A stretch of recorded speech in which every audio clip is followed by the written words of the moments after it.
तो हेलो दोस्तों, कैसे हो। तो दोस्तों आज इस वीडियो में आप जानेंगे YouTube के एक अपडेट के बारे में जो कि काफ़ी बुरा है और आपके लिए हो सकता है काफ़ी बैड हो। तो दोस्तों ये अपडेट है टैक्स अपडेट। हो सकता है आपके लिए इसकी जानकारी लग गई हो, अगर नहीं लगी तो दोस्तों इस वीडियो में आप टोटल ऑफ जान जाएंगे कि अपडेट क्या है और साथ में इससे बचने के लिए आपको क्या करना है। ये अपडेट है दोस्तों टैक्स अपडेट। अब आपकी जितनी भी अर्निंग हो रही है या फिर अगर आप आगे करेंगे तो अब उस पर टैक्स लग के ही आपको बाकी अर्निंग का हिस्सा मिलेगा। तो दोस्तों ये अपडेट क्या है, जरा इसे ध्यान से समझ लेते हैं। दोस्तों जैसे कि आपकी एक महीने में टोटल अर्निंग $1000 की हो रही है तो उसमें से 24% जो टैक्स है वो अब कट जाएगा और बाकी आपकी जितनी भी अर्निंग है वो आपके लिए अब मिलेगी। दोस्तों इसमें भी कुछ टर्म कंडीशन है, जैसे कि दोस्तों आपकी YouTube वीडियोस अगर अलग अलग कंट्री में देखी जाती हैं तो अलग अलग कंट्री से आपका अलग अलग रेवेन्यू भी जनरेट होता है। तो दोस्तों अब आपके जैसे कि यूएस में भी कुछ प्रतिशत हिस्सा, मान लीजिए 1% हिस्सा ही अगर आपकी वीडियो का यूएस में देखा जाता है तो उसकी जितनी भी अर्निंग हो रही है तो दोस्तों उसका भी रेवेन्यू जितना जनरेट होता है तो वो आपकी अर्निंग में ऐड हो जाता है। मगर दोस्तों आपका टोटल ऑफ महीने का जितना भी रेवेन्यू जनरेट होकर ऐड हो जाता है, बन जाता है, जैसे कि मान लीजिए $1000 का, तो $1000 का आपका जितना भी रेवेन्यू जनरेट हो रहा है उसमें से आपका 24% हिस्सा ही आपको टैक्स में देना होगा। मगर दोस्तों अब आपको इसे बचाना है और इसे अगर रोकना है, इसके बारे में जरा जान लीजिए। तो दोस्तों अगर आपको इतने टैक्स से बचना है तो दोस्तों आपको अपनी देनी होगी टैक्स इन्फॉर्मेशन। तो दोस्तों यहाँ पर यूट्यूब में ही आपके लिए ये अपडेट आ गया होगा, तो आप देख लीजिए अगर आप यूट्यूब क्रिएटर हैं तो दोस्तों वहां पर आप जब जाएंगे तो वहां पर आपके लिए कुछ ऑप्शन मिल जाएंगे। तो वहां से जब आप क्लिक करेंगे तो उसके बाद आप अपना जो भी पर्सनल डिटेल है, टैक्स इन्फॉर्मेशन अगर आप दे देते हैं तो वहां से फिर आपके लिए केवल 15% तक का ही टैक्स देना होगा। अब ये 15% का टैक्स किस तरह से देना होगा वो भी समझ लीजिए। जैसे कि आपका $1000 में केवल यूएस से जितने भी व्यू आ रहे हैं, जितनी भी कमाई हो रही है आपके यूएस के व्यूअर्स के द्वारा, जैसे कि मान लीजिए $10 हो रही है तो उसमें से 15% हिस्सा ही केवल आपके लिए टैक्स में देना होगा। तो दोस्तों आप अपनी टैक्स काफी हद तक बचा सकते हैं, बस आपको अपनी टैक्स इन्फॉर्मेशन देनी होगी। तो ये टैक्स इन्फॉर्मेशन कैसे देना है तो इस वीडियो में अब हम आगे जानते हैं। तो सबसे पहले एक बार मैं इस स्क्रीनशॉट के जरिए एक बार और बता देता हूँ।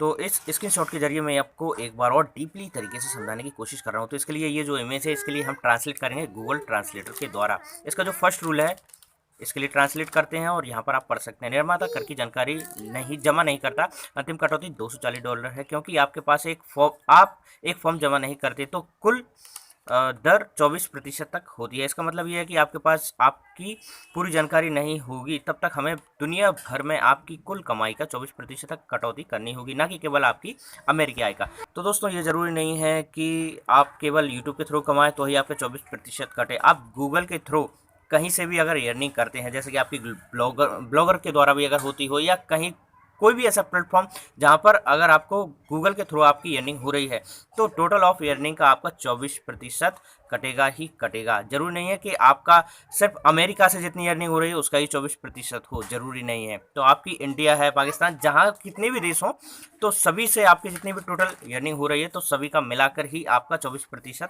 कटेगा, अगर आपने अपना ये जानकारी का टैक्स जानकारी अगर नहीं दी तो उम्मीद करता हूँ दोस्तों आपके लिए फर्स्ट रूल अच्छी तरह से समझ आ गया होगा। अब हम सेकंड जो रूल है उसको ट्रांसलेट करते हैं इमेज के जरिए।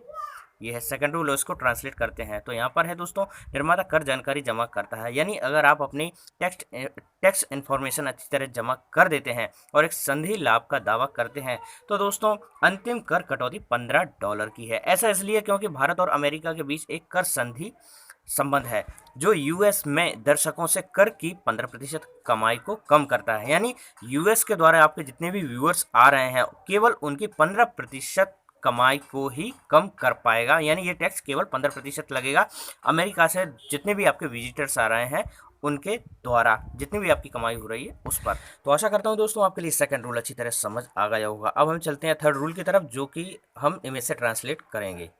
तो ये है थर्ड रूल और यहाँ पर ये थर्ड रूल है दोस्तों, निर्माता कर जानकारी जमा करता है लेकिन कर संधि के लिए योग्य नहीं है। तो इसका मतलब दोस्तों ये है कि यूएस के साथ में ऐसे कई कंट्री हैं जिनके साथ में कर संधि बनी हुई है, मगर ऐसी भी कई कंट्री हैं जिनके साथ में कर संधि कुछ भी नहीं है, जिनके साथ में कोई भी लेना देना नहीं है यूएस का, मगर फिर भी वहाँ के उस देश के लोगों अगर गूगल के थ्रू इनकम कर रहे हैं, अर्निंग कर रहे हैं, तो ऐसी कंट्री से सीधा 30% तक का टैक्स लिया जाएगा। तो ऐसा सिर्फ उन कंट्रियों के लिए है, मगर हमारे साथ में कर संधि है नहीं, हमारी कंट्री के लिए कर संधि बनी हुई है, इसलिए हम ये फॉर्म सबमिट कर देते हैं तो हमारे लिए केवल 15% तक की टैक्स लगेगा हमारे ऊपर। ठीक है, तो ये है इसका थर्ड रूल। तो आशा करता हूँ दोस्तों आपके लिए तीनों रूल अच्छी तरह समझ आ गए होंगे।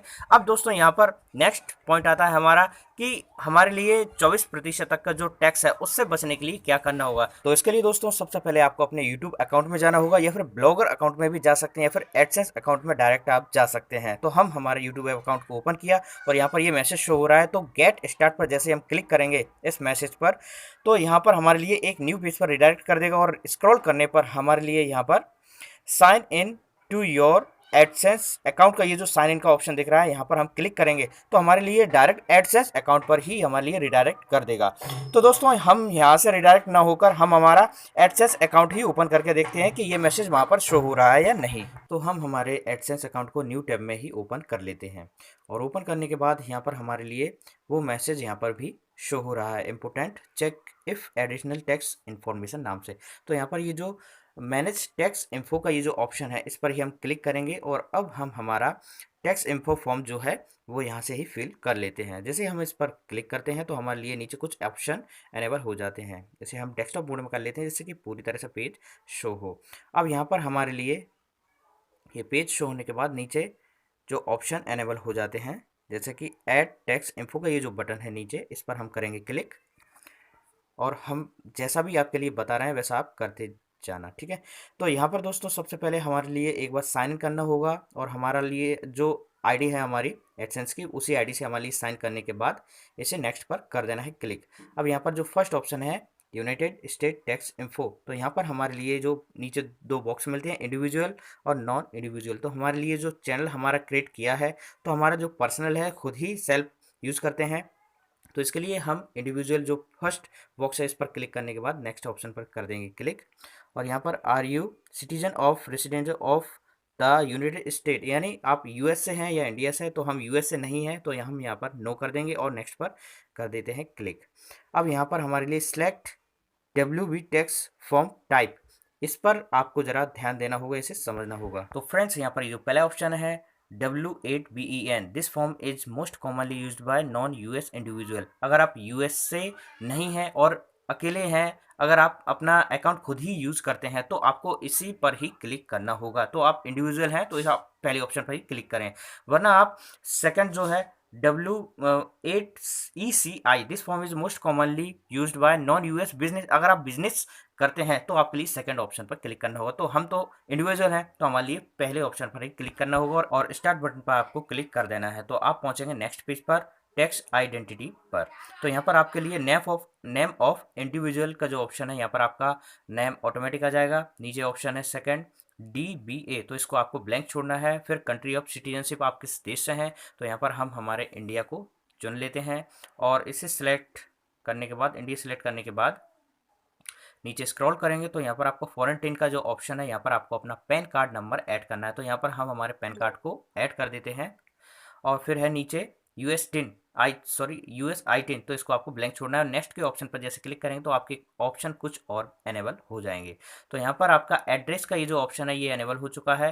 तो यहाँ पर ये जो बॉक्स है इस पर हम चेक मार्क लगाकर आपको यहाँ पर अपना एड्रेस वगैरह फिल कर देना है। यहाँ पर आपके जो एडसेंस में जो भी आपने दिया है, अपना एड्रेस दिया है, वो सभी आपको यहाँ पर फिल कर देना है। तो हमारा जो भी एड्रेस था हमने यहाँ पर फिल कर दिया है। और जो स्टेट का ऑप्शन है यहाँ पर आपको अपना स्टेट चुन लेना है, और नीचे है mail address is same as permanent resident address, तो यहाँ पर आपको चेक मार्क पर आपको ओके कर देना है कि जो आपका एडसेंस का जो एड्रेस है वही सेम आपका मेल एड्रेस भी है। तो आपने इस पर क्लिक करके नेक्स्ट पर क्लिक कर देना है। तो यहाँ पर आपका टेक्स्ट ट्रीटी अब थर्ड ऑप्शन एनेबल हो जाता है। तो यहाँ पर आपके लिए जो are you claiming a reduce, तो ये जो ऑप्शन है यहाँ पर आपके लिए यस चुन लेना है। और फिर है resident of country claiming treaty with the US, तो आपको यहाँ पर चेक मार्क लगाने के बाद कंट्री आपको इंडिया चुन लेना है। और नीचे आप स्क्रॉल करेंगे फिर है आपका सर्विस, मोशन पिक्चर और अदर कॉपीराइट, तो यहाँ पर आपको फर्स्ट जो ऑप्शन है सर्विस, इस पर जैसे आप चेक मार्क लगाएंगे तो आपके कुछ ऑप्शन एनेबल हो जाएंगे। तो यहाँ पर फर्स्ट ऑप्शन में आपके लिए आर्टिकल 7 सेलेक्ट करना होगा, और फिर है विथ होल्डिंग रेट यहाँ पर आपको 0% सेलेक्ट करना होगा। फिर नीचे स्क्रॉल करेंगे आप, नीचे के ब्लैक बॉक्स पर आप चेक मार्क लगाने के बाद फिर नेक्स्ट बॉक्स में भी आपको चेक मार्क लगाने के बाद मोशन पिक्चर में आपके लिए यहाँ पर आर्टिकल 12 का ये जो ऑप्शन है, तो यहाँ पर आपको ये सिलेक्ट करना है और विथ होल्डिंग रेट यहाँ पर आपके लिए 15% सेलेक्ट करना होगी। नीचे स्क्रॉल करेंगे तो नीचे का जो बॉक्स है इस पर चेक मार्क लगाकर इसको फिर सेकंड जो चेक मार्क है उसको लगाकर यहाँ पर आर्टिकल 12 सेलेक्ट करना होगा और जो सेकंड है विथ होल्डिंग रेट में यहाँ पर आपको 15% सेलेक्ट करना होगा। नीचे का लास्ट जो बॉक्स है उस पर चेक मार्क लगाने के बाद आपको नेक्स्ट पर क्लिक कर देना है। तो यहाँ पर आपका जो फॉर्म है वो इस तरह से कुछ दिखेगा और ये फिल हो चुके हैं और 4 ऑप्शन जो हो चुके हैं फिल पूरी तरह से कंप्लीट। अब यहाँ पर आपके लिए ये जो बॉक्स है आई कंफर्म का, यहाँ पर इस बॉक्स पर आपको चेक मार्क लगाने के बाद नेक्स्ट का ये जो बटन है आपको इस पर कर देना है क्लिक। तो यहाँ पर क्लिक करने के बाद आपके लिए 5वां ऑप्शन यहाँ पर एनेबल हो जाता है। तो यहाँ पर आपका फुल लीगल नेम, जो भी आप पूरा नाम लिखते हैं जो आपके पैन कार्ड में दिया हुआ है, आधार कार्ड में, तो वो आपके लिए यहाँ पर सेम टाइप कर देना है। ये टाइप करने के बाद आपके लिए are you the person listed in the signature section, तो यहाँ पर आपके लिए फर्स्ट ऑप्शन पर ही आपको क्लिक कर देना है यस पर, और आपको नेक्स्ट बटन पर आपको क्लिक कर देना है। नेक्स्ट के बटन पर क्लिक करने के बाद आपके सामने कुछ ऑप्शन और एनेबल हो जाएंगे। तो यहाँ पर आपके सामने activities and service performance in the US, तो यहाँ पर आपके लिए हैज़ द इंडिविजुअल या और एंटिटी आइडेंटिफाइड का ये जो ऑप्शन है यहाँ पर आपके लिए नो का ऑप्शन चुनना है। तो यहाँ पर हम कर लेते हैं नो सेलेक्ट और यहाँ पर आपको चेक बॉक्स का ये जो ऑप्शन एनेबल हुआ है इसको चेक मार्क कर देते हैं और यहाँ पर स्टेट चेंजेस एफिडेविट का ये जो ऑप्शन है यहाँ पर आपके लिए I am providing tax info for a new ये exchange payment profile that has not receive payment, यानी अगर आपके लिए एक बार भी पेमेंट रिसीव नहीं हुआ है तो आपको फर्स्ट ऑप्शन चुनना है, वरना अगर आपने एक बार या एक से ज़्यादा बार अगर पेमेंट ले चुके हैं यूट्यूब से तो आपके लिए सेकंड ऑप्शन को चुनने के बाद नीचे का बॉक्स है इस पर आपको चेक मार्क लगा देना है। नीचे का ऑप्शन चेंजेस का ये जो ऑप्शनल है इस पर आपको कुछ भी नहीं करना और सबमिट का ये जो बटन है इस पर आपको कर देना है क्लिक। तो सबमिट क्लिक करने के बाद यहाँ पर आप देख सकते हैं हमारा फॉर्म अप्रूव हो चुका है। तो यहाँ पर आपके अप्रूव का ऑप्शन लिखने के बाद नीचे आपको क्लेम क्लेम और क्लेम 3 बार लिखा हो सकता है। तो यहाँ पर हमारा ये हो चुका है फॉर्म अप्रूव और आपके लिए हो सकता है एक मेल आए, तो हमारे पास में एक कंफर्मेशन का अप्रूवल का एक मैसेज ईमेल आया है। तो फॉर्म अप्रूव होने के बाद आपके पास एक अप्रूवल मेल आएगा। तो हमारा देख सकते हैं कि ये फॉर्म अप्रूव हो चुका है। तो दोस्तों आशा करता हूँ आपके लिए ये वीडियो काफ़ी हेल्पफुल रही होगी। इस वीडियो में मैंने पूरी तरह से बताने की कोशिश की है कि ये अपडेट क्या है और आपके लिए अपना टैक्स बचाने के लिए क्या करना होगा। तो दोस्तों वीडियो पसंद आए, हेल्पफुल रहे तो प्लीज़ वीडियो लाइक कीजिए, शेयर कीजिए और चैनल सब्सक्राइब जरूर कीजिए।